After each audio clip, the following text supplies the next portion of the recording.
बिस्मिल्लाहिर्रहमानिर्रहीम। आज के सेशन की बात करें तो इंडेक्स की जो ओपनिंग थी वो पॉजिटिव ओपनिंग थी 483 पॉइंट के साथ।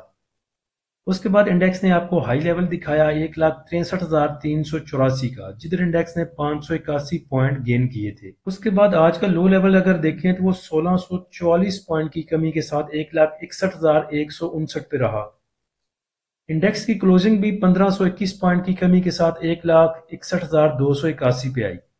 वॉल्यूम अगर देखें तो सुबह के टाइम में बहुत कम वॉल्यूम थे। हाफ सेशन तक भी आप कह सकते हैं कि तकरीबन 100-140 मिलियन के वॉल्यूम थे। उसके बाद फिर थोड़े से वॉल्यूम इंडेक्स ने जनरेट किए और 321 मिलियन के वॉल्यूम ट्रेड हुए के ऐसी 100 इंडेक्स में। डे के चार्ट के ऊपर बात करें तो इंडेक्स के पास जो सपोर्ट बनती थी वो 1,61,800 की बनती थी। उसके बाद रेजिस्टेंस की बात करें तो 1,63,300। इंडेक्स ने 1,63,300 को आज रिटेस्ट तो किया लेकिन उसको सस्टेन नहीं कर सका। उसके बाद डे की जो सपोर्ट थी 1,61,800, उसको भी इंडेक्स आज सस्टेन नहीं कर सका। लेकिन आज इंडेक्स की जहां पे क्लोजिंग आई यहाँ पे देखें तो ओवरली अगर चार्ट को देखें तो सपोर्ट इंडेक्स के पास बनती है 1,61,175 की, जिसको आज इंडेक्स ने रिटेस्ट किया और इसको सस्टेन भी किया। तो कल के सेशन में इंडेक्स ने 1171 पॉइंट ऐड किए थे और आज 1521 पॉइंट लूज कर दिए। वैसे इसमें देखा जाए तो इतनी कोई बहुत बड़ी आप इसमें कोई पैनिक नहीं कह सकते। ठीक है, इंडेक्स पहले ही पता था सबको कि कुछ रेंज बाउंड रहेगा, कुछ साइडवेज चलेगा, उसके बाद अपसाइड मूव अगर कोई अच्छी न्यूज आ जाती है आईएमएफ की तरफ से या कोई अच्छी न्यूज आती है या उसके बाद या कोई आपका इंस्टीट्यूशन जो है वो आता है बाइंग पे, तो फिर इंडेक्स आपको नेक्स्ट अच्छी मूव दिखा सकता है। तो ये चीज भी माइंड में रखें कि इस चीज से भी पैनिक होने की जरूरत नहीं होती कि इंडेक्स के पास फलां सपोर्ट थी उसको ये ब्रेक कर गया, अब उसके बाद दूसरी सपोर्ट भी ब्रेक कर गया।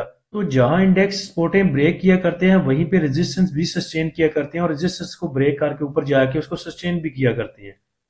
तो मेरे ख्याल से यार किसी भी सिचुएशन में आपको पैनिक होने की जरूरत नहीं होती। टॉप एक्टिव स्टॉक आज के देखें तो सबसे ज्यादा वॉल्यूम डब्ल्यूटीएल में जनरेट हुए लेकिन सिर्फ 78 मिलियन के। उसके बाद टॉप एक्टिव स्टॉक में टेली, KEL, Hascol, FNEL, Bank of Punjab, TRG, BML, Pace और पीटीसी। मार्केट समरी को देखें तो 479 कंपनियों में ट्रेडिंग हुई, जिनमें से 133 एडवांस रही, 314 डिक्लाइनर रही, 32 अनचेंज रही। नंबर ऑफ ट्रेड की बात करें तो 3,92,000। वैल्यू की बात करें तो सिर्फ 37 अरब और 31 करोड़ रुपए। वॉल्यूम की बात करें तो तकरीबन 900 मिलियन के। और वैल्यू को देख के आप अंदाजा लगा सकते हैं कि सिर्फ 37 अरब रुपए का काम हुआ आज मार्केट पे। प्रीमियम ग्रुप के एजुकेशनल स्विंग सिग्नल की बात करें तो एच कार के जो स्विंग सिग्नल थे वो दिए थे 24 अक्टूबर को और इसमें सपोर्ट लेवल बताए थे आपको 289 का, उसके बाद 285 का, 280 का। तो पहले दो सपोर्ट लेवल जो है इसने रिटेस्ट किए, 289 वाला भी और उसके बाद 285 वाला भी। 282 तक ये नीचे गया लेकिन 280 को इसने जाके टच नहीं किया। उसके बाद अगर दोनों सपोर्ट को कंसीडर करें तो इसकी जो एवरेज बनती है वो तकरीबन 287 रुपए बनती है। उसके बाद रेजिस्टेंस लेवल इसका दिया था 294 रुपए 30 पैसे का और 295 रुपए 70 पैसे का। अल्हम्दुलिल्लाह इसने दोनों अचीव किए और अगर आज इंडेक्स हमारा थोड़ा सा साथ देता या एक 200 पॉइंट भी सिर्फ ग्रीन में शो करता तो एच कार इंशाल्लाह आपको 307 पे खड़ा हुआ नजर आना था। और आगे एच कार की तकरीबन बोर्ड मीटिंग भी अनाउंस होने वाली है। पिछली जो बोर्ड मीटिंग इसकी आई थी, जो रिजल्ट अनाउंस हुआ था वो तकरीबन 25-27 नवंबर के आगे पीछे हो चुका था। तो मेरे ख्याल से 2-4 दिन में इसकी बोर्ड मीटिंग अनाउंस हो जानी है। एसएनजीपी की बात करें तो कल एसएनजीपी का रिजल्ट आया। इसकी जो डीपीएस है यानी कि डिविडेंड पर शेयर दिया 3 रुपए का उन्होंने। उसके बावजूद भी थोड़ा सा पैनिक देखने को मिला एसएनजीपी को। तो उसी पैनिक को देखते हुए हमने इसका फायदा उठाया और भाइयों को इसके सिग्नल दिए थे। पहला सपोर्ट लेवल बताया था 120 रुपए का, 121 रुपए का। उसके बाद दूसरा जो सपोर्ट लेवल था वो 116 का था, लेकिन इसने सिर्फ एक सपोर्ट लेवल को टच किया, 120 को और 119 तक भी गया। उसके बाद जो इसका रेजिस्टेंस लेवल बताया था वो 124 का, 126 का और 128 का था। तो अपने पहले दोनों जो रेजिस्टेंस लेवल थे आज अल्हम्दुलिल्लाह इसने अचीव किए। तो यहाँ पे एक चीज और मद्देनजर रखें कि जिस चीज का, जिस भी किसी स्टॉक का रिजल्ट अच्छा आ जाए और उसके बाद भी उसमें सेलिंग शो हो तो उसको आप कंसीडर कर लिया करें। स्विंग सिग्नल के लिए और इंट्राडे सिग्नल के लिए आप हमारा प्रीमियम ग्रुप ज्वाइन कर सकते हैं। प्रीमियम ग्रुप को ज्वाइन करने के लिए आप नीचे दिए गए व्हाट्सएप नंबर पर रब्ता कर सकते हैं। फ्री ग्रुप को ज्वाइन करने के लिए लिंक नीचे डिस्क्रिप्शन में दे दिया है। आज के टॉप पॉइंट कंट्रीब्यूटर अगर सेक्टर देखें तो फर्टिलाइजर सेक्टर ने सिर्फ 156 पॉइंट ऐड किए और मिसलिनियस ने 110 पॉइंट। नेगेटिव साइड पे देखें तो कमर्शियल बैंक से 722 पॉइंट लूज किए। ऑयल एंड गैस एक्सप्लोरेशन कंपनियों ने 263 पॉइंट। उसके बाद cement sector, technology sector, investment bank रहे नेगेटिव साइड पे। टॉप पॉइंट कंट्रीब्यूटर अगर स्टॉक देखें तो एफएफसी ने 253 पॉइंट ऐड किए। उसके बाद पीएससीएल, डीएचपीएल, एमटीएल और केईएल। नेगेटिव साइड पे देखें तो Engro, Mari, BHL, MCB, TRG, Hubco, MBP, UBL. Question answer session में सिटी फार्मा के बारे में पूछा गया था और वैसे पर्सन भी आके सिटी फार्मा के बारे में काफी भाइयों ने पूछा था। और एक तो हमारे भाई हैं प्रीमियम वाले जो कि खुल डुल के सिटी फार्मा ही उठा रहे हैं। तो 3-4 दिन पहले भी सिटी फार्मा पे बात की थी। सिटी फार्मा के टेक्निकल अभी भी तकरीबन वही है। क्लोजिंग इसकी जो आई वो तकरीबन 82.99 के पास आई, 82-83 पे आप इसकी क्लोजिंग क्या लें। एक हॉरिजेंटल लाइन जो मैंने लगाई है इसको देखें कितनी मजे की मैंने लाइन लगाई है। जितनी दफा भी सपोर्ट इसने पीछे भी ली है इसी लाइन से ही ली है।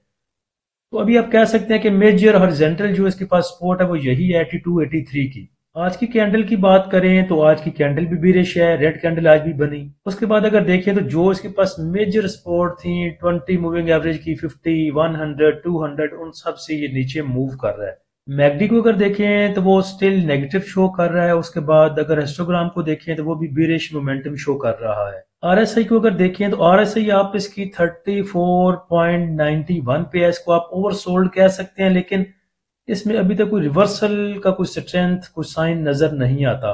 और स्पोर्ट की बात करें तो करंट जो इसके पास स्पोर्ट है 82-83 की, ये बहुत अच्छी स्पोर्ट है, स्ट्रांग स्पोर्ट आप इसको कह सकते हैं। माइनर सी स्पोर्ट है इसके पास 81.3 की या 81.15 कह लें। उसको अगर ये ब्रेक करेगा तो फिर इसके पास नीचे सपोर्ट बनेगी 78 से 76 तक की। तो पहली रेजिस्टेंस 88 पे, उसके बाद 93 पे, और उसके बाद जो मेजर रेजिस्टेंस है वो तकरीबन 96.50 पे। तो सिटी फार्मा जहां पे खड़ा है एक क्रिटिकल स्पोर्ट इसको कह सकते हैं आप, एक मेजर स्पोर्ट आप इसको कह सकते हैं, या इसको आईसीयू स्पोर्ट आप कह सकते हैं। या तो ये बहुत जल्द आईसीयू से बाहर आ जाएगा या फिर लंबा लेटा रहेगा और कोमा में चला जाएगा। वैसे जिन भाइयों के पास सिटी फार्मा नहीं है वो इस स्पोर्ट को पहली स्पोर्ट भी कंसिडर कर सकते हैं स्विंग के लिए। उसके बाद एक क्वेश्चन था कि सीमेंट सेक्टर का और टेक्सटाइल सेक्टर का एक एक स्टॉक बता दें। तो सीमेंट सेक्टर को अगर देखें तो गरीबवाल सीमेंट जो है वो अच्छी स्पोर्ट पे आ चुका है। यहाँ पे आप इसको कंसिडर कर सकते हैं। अभी इसकी क्लोजिंग आई है 55.21 पे। तो पहली स्पोर्ट अगर इसी को मान के चल लें तो ये भी बेहतर है, और दूसरी स्पोर्ट अगर साथ मिला लें 49.50 की तो एक अच्छा आपके पास पोजीशन बन सकती है। और उसके नीचे फिर 43 की जो एक स्पोर्ट है वो भी कंसिडर की जा सकती है। तो 3 स्पोर्ट लेवल आपके पास हो जाएंगे। उसके बाद अगर इसके रेजिस्टेंस लेवल की बात करें तो वो इसको रेजिस्टेंस मिलेगी 59 पे, उसके बाद 60.37 और उसके ऊपर 64 से लेके 79 तक की। और टेक्सटाइल सेक्टर के लिए आप आईएलपी को कंसिडर कर सकते हैं क्योंकि उसका जो लास्ट रिजल्ट था वो बड़ा आउटस्टैंडिंग आया। तो जिन स्टॉक के रिजल्ट अच्छे आते हैं, ईपीएस अच्छी शो करते हैं या डिविडेंड देते हैं, तो मेरे ख्याल से उनको कंसिडर किया जा सकता है। अगर गरीबवाल को देखें तो गरीबवाल ने भी आपको चौनी ठियानी दी है इस दफा, 5% डिविडेंड अनाउंस किया, दिया जी, बल्कि अनाउंस नहीं किया बल्कि दिया इसने, एक्स हो चुका है ये। लास्ट फिबिलिपी की बात करें तो उसमें कंपनीज की बाइंग थी, उसके बाद इंडिविजुअल्स की भी बाइंग थी, और सबसे ज्यादा माल उठाया था म्यूचुअल फंड ने। तो कल का फिबिलिपी तो ऐसा कोई इतना पैनिक नहीं था। ये फिबिलिपी अपने ग्रुप में भी शेयर कर दिया था, फ्री ग्रुप में भी शेयर किया था। आज का फिबिलिपी आएगा तो पता चलेगा किसने क्या गुल खिलाए। उसके बाद देखें तो इंडेक्स की सिचुएशन को देखते हुए आपको पैनिक होने की जरूरत नहीं है। पहले आप बड़ी वर्स्ट कंडीशन देख चुके हैं। ये 100-200 पॉइंट, 500 पॉइंट या 1000 पॉइंट तो मैटर ही नहीं करते। सो चीजों को वाजनी देखें, सब्र के साथ काम करें। वैसे भी पीएसएक्स अच्छा सोर्स है सब्र के साथ काम करने के लिए। घर बैठे आपको पैसे मिल जाते हैं, कैश आपके पोर्टफोलियो में, मुनाफा आपके बैंक अकाउंट में, और आपको क्या चाहिए। सुबह इंशाल्लाह देखेंगे अकॉर्डिंग टू सिचुएशन, अगर कोई स्विंग सिग्नल या कोई इंट्राडे सिग्नल हुए तो फिर ग्रुप में शेयर कर दिए जाएंगे। अल्लाह हम सबका हामी नासिर हो। इजाजत दीजिए, अल्लाह हाफिज।